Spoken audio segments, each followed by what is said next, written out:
ఒకసారి రాజమండ్రిలో ఒక వ్యక్తి అన్నాడు, దేవుడు అంటే బైబిల్ ఏం చెప్పిందంటే వన్ గాడ్ అన్నాను. వన్ గాడ్ అంటే ఇప్పుడు తండ్రి, కుమారుడు, పరిశుద్ధాత్మ, ఈ మూడిట్లో ఒక ఏలు పట్టుకోండి అన్నాడు. ఇదేనా చిన్నపిల్లలాట? అంటే తండ్రిని పట్టుకుంటే ఇంకా కుమారుడు, పరిశుద్ధాత్మ ఉండరు, వన్ గాడ్ అంటే వన్నే కదా అంటున్నాడు. అది నువ్వు అనుకునే వన్ కాదు, నేను అనుకునే వన్ కాదు, మన రాజమండ్రి వన్ కాదు, విజయవాడ వన్ కాదు, లేకపోతే బెంగళూరు వన్ కాదు. దేవుడు చెప్పిన వన్ ఏంటో అర్థం చేసుకోండి. ఎవరో చెప్తారు కదా, దేవుడు చెప్పాడు.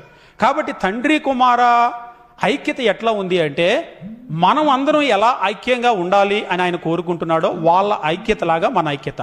ఇప్పుడు వాళ్ళ ఐక్యతలాగా మన ఐక్యత అంటే అందరం అతుకుపోయి ఒకే శరీరానికి 100 తలలు ఉంటాయా? ఒక 100 మంది స్థానిక సంఘము మేమంతా ఒకటే అంటే దాని అర్థం ఏంటి? ఒకే శరీరానికి 100 తలలు ఉంటాయేనా?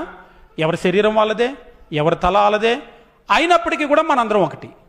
అలాగనే తండ్రి, కుమారుడు, పరిశుద్ధాత్మ ముగ్గురు వ్యక్తులైనప్పటికీ వారు ఏకమై ఉన్నారు, ఒకటిగా ఉన్నారు.